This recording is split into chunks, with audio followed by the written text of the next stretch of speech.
Hi, congratulations on your new RV. We're really excited for you. Please make sure before you're signing that you bring the following items with you. If you're a cash buyer, please make sure that you bring a cashier's check, no personal checks at time of signing, or you may bring actual cash. If you're a finance customer, please make sure that you bring proof of insurance listing your specific lien holder. If you need that information, please call us ahead of time. Also, make sure that you bring all valid driver's license of all persons that will be listed on the title. If you have a trade that you're trading in with us, please make sure that you bring your 10-day payoff as well as your title and all persons who will be listed on the title of that trade. Arrive 30 minutes early before your appointment time so we can properly inspect your unit, and also make sure that you have the fridge on and running prior to arrival. If you have any questions, please feel free to give us a call at 810-686-0710. Thanks so much. Have a great day. Hello, this is Mike with TradeWinds RV Center here to congratulate you on your Eagle HT 29.5 BHDS fifth wheel. You guys picked a really cool unit here. I'm here to walk you around it, show you how to use a few things, get the best out of your camping experience. Let's start by talking about arriving at the campsite. First thing I want you to take into consideration are your slides. Get a good eye for them, see how much room you're going to need to bring them in and out unimpeded, preferably nothing hanging over top of it, and leave yourself a nice walking path over here. Then I want you to think about your water and power connections. Your docking station is going to be just ahead of the slide on your off-camp side or your driver's side of your tow vehicle. And your power is going to be at the rear of the unit. Same side, off-camp side, or the driver's side of your towing vehicle. So park accordingly so you can utilize the facilities at the campsite. Once you arrive, on the outside of your storage door here, here's your auto leveling system. If you hold these two in, turn it on, see the green light come on. So here's your hitch height. Raise or lower that. Once you've got your hitch all unhooked, you'll just hit auto level. Auto level is going to bring down all your auto leveling jacks. Unit's going to dance around for a couple minutes. Once it's all done, got your unit level and stable, we'll hook up power and water up. Again, at the rear of your unit, in your storage, you have this big long power cord, 50 amp service. The way these new Furions go on now is they go in at an angle and then twist to the right. Once they're twisted, go ahead and tighten down your gray washer here. At the end of that 50 amp service, should you need it, plug into 30 amp. We have a 50 to 30 amp dog bone, we call these. And if you need to plug in at home, you can take this 30 to 110 and throw on here. Just remember, run appliances accordingly when you're only running on 110. Got our power hooked up, let's hook our water up. Up here at your docking station, they made it real easy. Look on your door here. I should close the door, see what it looks like from the outside. It says right on it, docking station. So we open this up, take our flap and put it down here, that'll hold that open. So we have tank fill or city water. City water, point it straight down. Here's where your city water goes in. First and foremost, your water pressure regulator. This water pressure regulator is going to reduce the water pressure to 40 to 50 psi, protecting the lines in your unit. Always use this when putting water into your unit. Hook up your hose, hook up a water pressure regulator, but don't turn our hose on yet. Let's find your hot water heater. So over here on your campsite, just above your tires, is your hot water heater. All we're doing at this point is making sure our drain plug's back in. Put your drain plug back in there nice and tight. Once that's in there nice and tight, you can go ahead and turn your hose on. Now once your hose has been on for a little while, I'm pulling this pressure release valve. It's going to let the air out of the lines. Got a nice steady flow of water coming out of here. Go inside and open up your hot water tap. Now water's not going to come out hot yet, but once the water's coming out of there, you know your hot water heater's full and you can turn it on from indoors. Let's say you're going to be camping and you're not going to use city water. You can use potable water. Well, in that case, we'll come right back around here to your docking station and simply turn one handle. Take the blue handle, turn from city water up to tank fill. Again, fill it in the same place. Treat your hot water heater the same way. But just remember, when using potable water is when you're going to want to turn on your water pump. Don't turn on your water pump when you, water pump here. Don't turn on your water pump if you're using city water. It's already pressurized. This is just a light for your docking station here. Got our water and everything hooked up. Let me walk you around the rest of the unit. We'll get you camping. On your off campsite, we'll start up front with your propane. The RNA regulator. Simply lefty-loosey to open. Point it at the tank you wish to be using. Docking station again out here on the outside, your auto leveling system. There are instructions right below there. Open up your docking station door here. These take 2 hands to open. Big pass-through storage here. You have a light here as well. Access to some plumbing. There's a spray port hose that will connect right here, as well as on the other side. Your battery disconnect. That'll come important later when we talk about your carbon monoxide detector. That would disconnect all the battery power to the unit. Over here in your docking station, you have satellite and cable hookups. Your black tank flush, we'll talk about that when leaving the campsite. Again, your little light for out here. Water pump, city and country water fill. Down below here is your dump station. Here's your gray handle. Over here's your black. Talk about that when leaving the campsite. And around to the rear of your off campsite is a gray water handle for an extra gray tank. This is your furnace heat release. You're clear of that if you're running your first furnace. That'll get rather warm. Your huge storage in the rear. Ladder, go up and check your seams. I recommend going up twice a year. Caulk your seams as needed, maintain your roof. Unit's also prepped for a Furion backup camera. It's a device that you put on the dash of your tow vehicle that electronically communicates with this device up here, giving you a backup camera for the unit. A quick connect LP back here, in case you have a separate grill. And here is your grill. Pull this out. Right up underneath here is your connection for your LP, and there's another one over on this side. Your low point drain is inside here. Handles are right inside here. There's your hose for your low point, or for your grill over here. It's also prepped for a Furion Bluetooth speaker. Furion sells a Bluetooth speaker that'll set on here. You can also check your extra gray tank. That's your sink back here. 110. They have a big fridge out here. One of the biggest fridges in an outdoor kitchen I've seen. Down here's your low point drain for your potable water. Your hot water heater. Above that's access to the back of your fridge. It's a hood vent for your microwave. Some 110 out here. Your outdoor speakers. There's a light, allows you to see up underneath your steps better. This side of your pass-through storage is prepped for a TV. You can set these lights, you see them just come on, you can set them for motion sensor. Cable 110 here. Run a hose down through here. Here's where you can store an extra propane tank. Come to the front of your unit. Right here is your spare tire. And manual crank for that. And your batteries. Just check your battery post now and then. Check the terminals out. Make sure you haven't wiggled them loose going down the road. And lastly, your unit is prepped for solar on the side. Plug a solar panel in here and that'll trickle charge your batteries. Well, covers everything out here. Let's take a look up inside your unit. What I like to point out first is where the fire extinguisher is.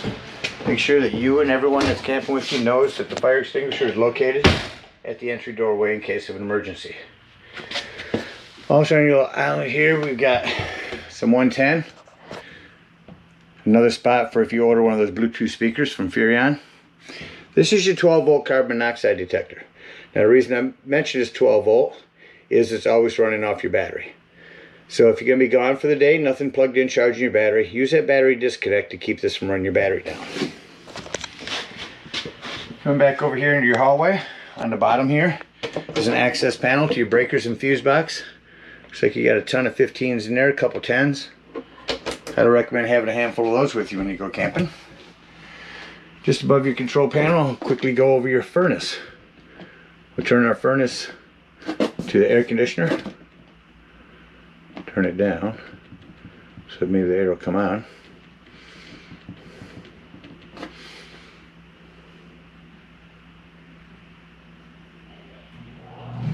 Okay, so there's your air. Shut your air off, and we'll go to furnace. And one thing you'll notice, your air conditioner will shut off rather quickly. Now your furnace kicked on. Shut your furnace off, excuse me.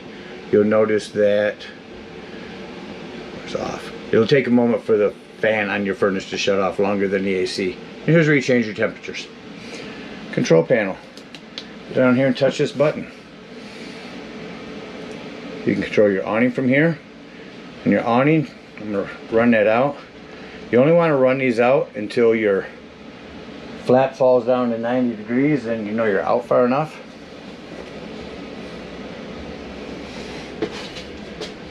Switch hands and put the camera out here so you can see this going out.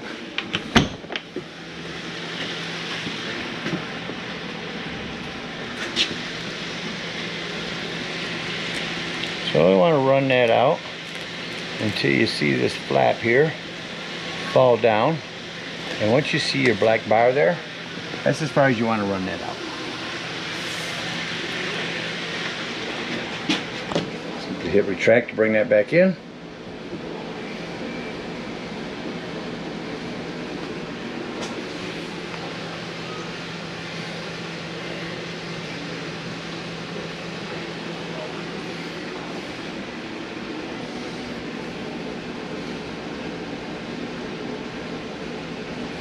They don't come in fast, which is kind of a good thing. You want it to roll up nice and tight.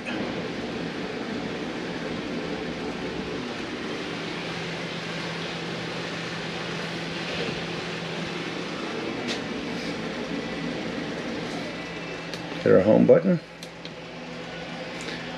You do auto leveling from here. Your lighting, you can turn on and off your awning light.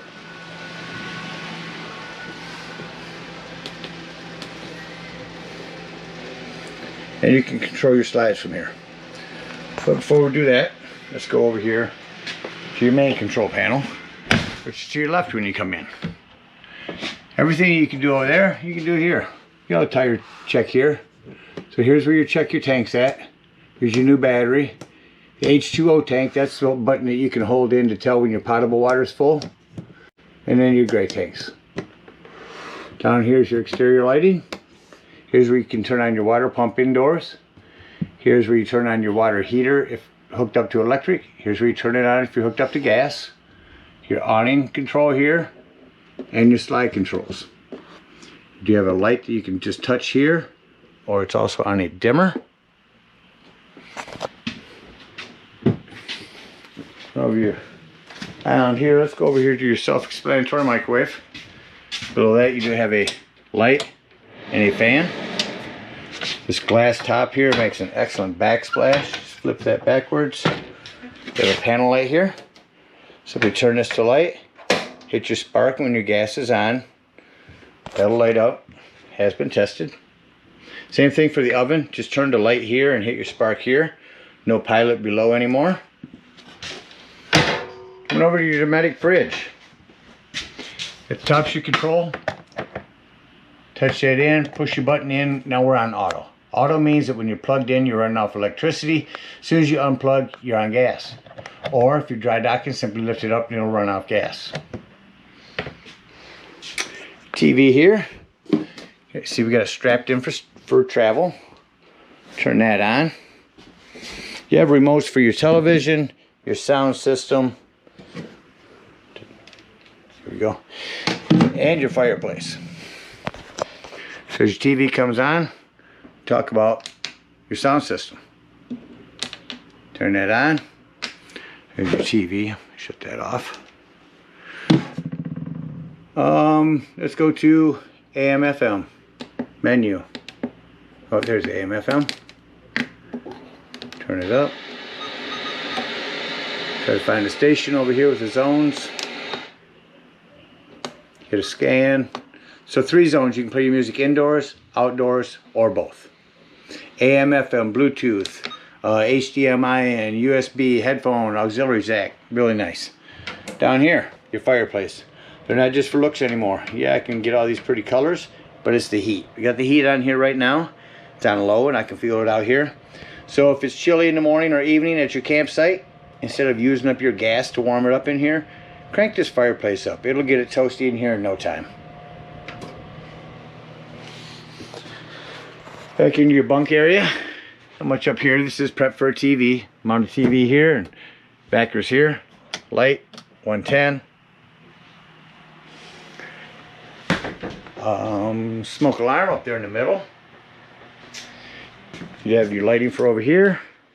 Parachute pull recliners. You just pull up on that. You do have to use your feet to push them back down.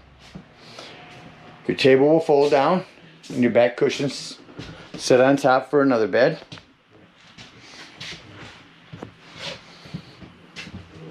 Heading up into the hallway here. One thing I want to mention in the bathroom is this is where your 110 with GFCI resets at. And back into your bedroom. Quickly show you how this lighting works. Touch it once for blue, hold it in for white. Also prepped for TV back here. You can put TV here, 110 and cable here. You have a hand crank open that back here. So the main thing I want to talk about now is leaving the campsite. We're closing slides, so first you want to make sure all your drawers are in on this cabinet and that nothing's going to impede your slide from coming in. I like to go through and shut off as many lights as I can.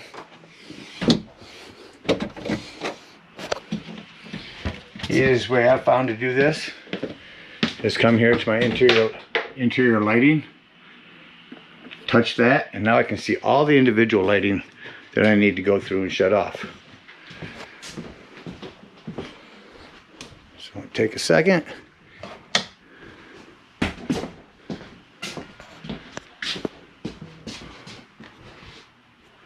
There's some bunk lights shut off. We'll get these off and we'll close the unit.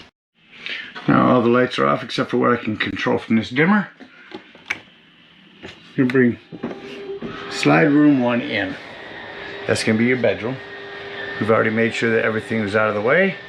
Nothing's going to impede that wardrobe slide from coming in. Did you hear that in? Go ahead and bring in your living room. You'll notice that the bottom will shift up first. That's because all the slide mechanisms are on the bottom of the slide. See the importance of making sure all your doors and drawers are closed. Nothing's going to impede this slide from coming in. Utilizes pretty much every inch over here.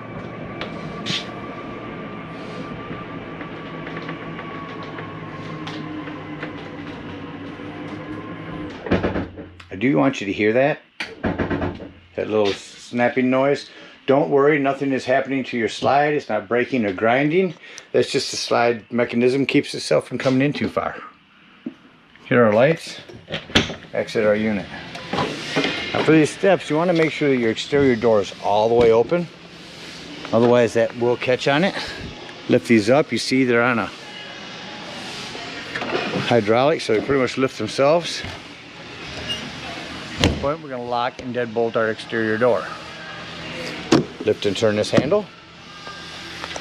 Come to our hot water heater. First go around the other side. Unhook our water. Unhook any cable. Then we can come around to our hot water heater. Open up this pressure release valve. Leave that open. That's going to drain your hot water heater. Once that's done, remember to snap this back down or your door won't close. Then you can pull this low drain over here. Remember, it is hot water. If you're on potable water, out dry docking, pull that one there. In order to pull this low drain, you need to pull this drawer out. You can see the low point drains right inside here. Just snap this drawer out and they'll be right up underneath this lip. Unhook any of our gas, any of our propane tanks. Come back around to our auto leveling system. And go ahead again, just hold these both in. Hit your hitch height, bring it up off your, or hook it up to your trailer. Once you got it all hooked up, You're just going to hit retract all. That's going to bring up all of your auto leveling legs. And head on up to the dump station. Now at the dump station, remember, you've got a gray dump in the back, your black and gray up front. You can get a bigger, longer, stronger hose. Titan makes a really nice one that will stretch out and do both these, but remember to start dumping in the front. So we're going to start with this black tank. Take your sewage hose, comes to your convenience pack, hook it up right here, and you're going to pull this black handle. After you pull that black handle for a while and it sounds like it's no longer draining, take the hose at the dump station, again with your water pressure regulator, and hooked up to this tank flush. Hook the hose up there, leaving your black handle open. Turn on your hose for a good 5 minutes and wash that black tank out. That's going to spray out all that nastiness. After a good wash out, shut your hose off, close your black handle, and pull your gray handle. That's going to be right here by your tank. Now after it sounds like that's no longer draining, it's going to be cleaner waters, your sinks and your showers. Just go ahead, unhook that, and come to the back and hook up to this gray water holding tank. Up here by your leveling jack is a gray handle. Pull that gray handle. Dump that gray handle holding tank out. That's going to clean out your sewage hose. You're going to come to the bumper, store your sewage hose right there conveniently inside your bumper, and head on home. Again, we thank you guys so much for your purchase. We hope you enjoy this trailer for many years to come. Happy camping.